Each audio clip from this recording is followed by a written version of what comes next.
تم میں سے کون اچھا عمل کرے گا؟ اللہ دیکھنا چاہتے ہیں۔ میرے دوستوں، میرے بھائیوں، یہ اچھا کرنے کی توفیق، یہ برائی کرنے کی توفیق، یہ سب کچھ اللہ کی طرف سے ہوتا ہے۔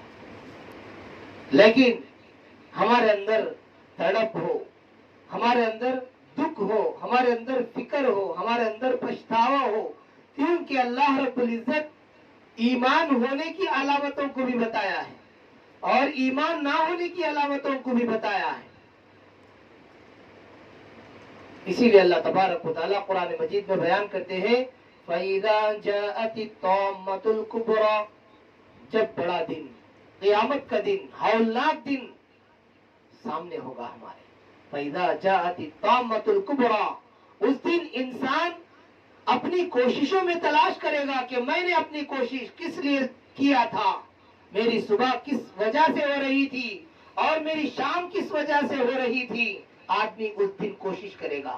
یوم یتذکر الانسان ما سعی، انسان اپنی محنت میں تلاش کرے گا، اپنی کوششوں میں تلاش کرے گا کہ میں نے اتنے دن دنیا میں زندگی گزارا تھا تو وہ کس لیے زندگی گزارا تھا، اللہ کی رضامندی میں یا میری آخرت کی تیاری میں یا میری آخرت کی بربادی میں یا اللہ کی نافرمانی میں نے دنیاوی زندگی کو کس لیے گزارا۔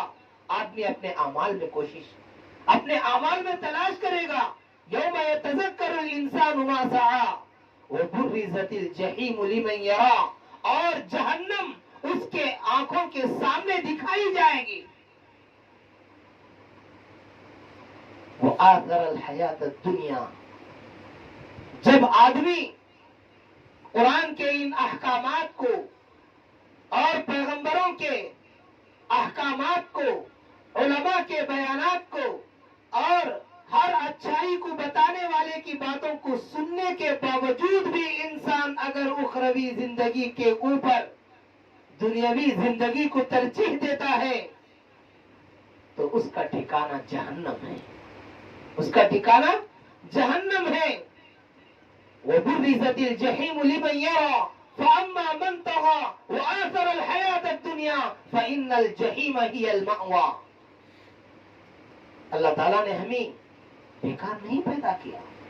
اللہ تعالیٰ ہم سے سوال کرتے ہیں، پوچھتے ہیں أَفَحَسِبْتُمْ أَنَّكُمْ خَلَقْنَا عَبَثًا وَأَنَّكُمْ إِلَيْنَا لَا تُرْجَعُونَ، کیا تم یہ سمجھتے ہو کہ ہم نے تم کو ایسا ہی بیکار پیدا کیا ہے اور تم یہ سمجھتے ہو کہ تم کو مرنے کے بعد پھر ہمارے پاس دوبارہ لوٹنا ہی نہیں؟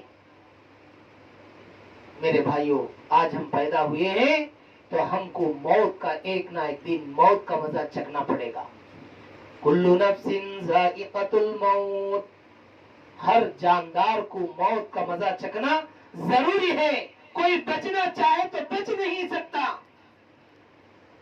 اگر کوئی موت سے بچنے کے لیے بڑے سے بڑے قلعے میں محفوظ ہو جائے، لیکن اللہ اسی جگہ پر اس کی موت محفوظ کر رکھے۔ جب وہ اس قلعے میں محفوظ ہوتا ہے تو فوراً اس کی روح کو کھینچ لی جاتی ہے۔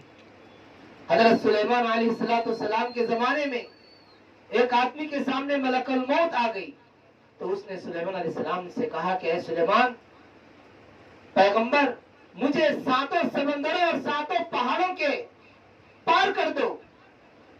پار کر دیا گیا۔ جیسے ہی اس آدمی کو زمین پر اتارنا تھا، اس کے بدن سے اس کی روح کو کھینچ لیا گیا، کیونکہ اس کی موت وہاں پر مقدر تھی۔ آج ہم یہاں بیٹھے ہیں تو یہ ہماری کوششوں سے نہیں بلکہ اللہ نے ہمیں یہاں بیٹھنے کی توفیق دیا ہے، اس لیے ہم بیٹھ رہے ہیں۔ میرے دوستو، میرے بھائیوں، ہم کو اس بات پر خیال کرنا چاہیے، اس بات پر سوچنی چاہیے، کیا آج ہم اللہ اس کے رسول کی بات سن رہے ہیں اور آج ہمارے درمیان میں اور ہمارے دل میں ایمان ہے؟ کیا ہماری موت بھی اسی ایمان پر ہوگی؟ کیا ہماری کیفیت بھی مرنے کے وقت میں یہی ہوگی کہ ہمارے دل میں اللہ کا ڈر ہوگا، اللہ کا خوف ہوگا؟ وآثر الحیات الدنیا فإن الجحیم ہی المأوى، جس نے دنیاوی زندگی کو اخروی زندگی پر ترجیح دیتا ہے، اللہ تعالیٰ فرماتے ہیں کہ اس نے ٹھکانہ اپنے جہنم میں بنا لیا۔ اللہ تعالیٰ بیان کرتے ہیں وَأَمَّا مَنْ خَافَ مَقَامَ نهى النفس عن الهوى فإن الجنة هي المأوى. جو کوئی اللہ کے سامنے کھڑے ہونے سے ڈرا، کیونکہ اللہ نے مجھے بے گناہ بھیجا تھا، بغیر گناہ کے اللہ نے مجھے دنیا میں بھیجا تھا. جب میری موت کس حال میں آ رہی ہے، کیا میں دنیا سے بے گناہ جا رہا ہوں؟ کیا میں دنیا سے میرے اللہ کو راضی کر کے جا رہا ہوں، یا میں میرے اللہ کو میرے نبی کی سنت پر، میرے نبی کے طریقوں پہ جا رہا ہوں؟ اس بات کا تصور، اس بات کا خوف، اس بات کا ڈر ہمارے دلوں میں ہونا چاہیے. جب ہم کسی بس میں یا ٹرین میں سفر کرتے ہیں، اگر اس وقت کی ٹکٹ نہ ہو تو بڑی پریشانی اٹھانا پڑے گا. ہمیں 2 دن پہلے سفر ہوا، ہم نے یہ سمجھا تھا کہ اس پر 1 دن کی ٹکٹ، لیکن ٹرین آئی رات میں 1:30 بجے کے بعد.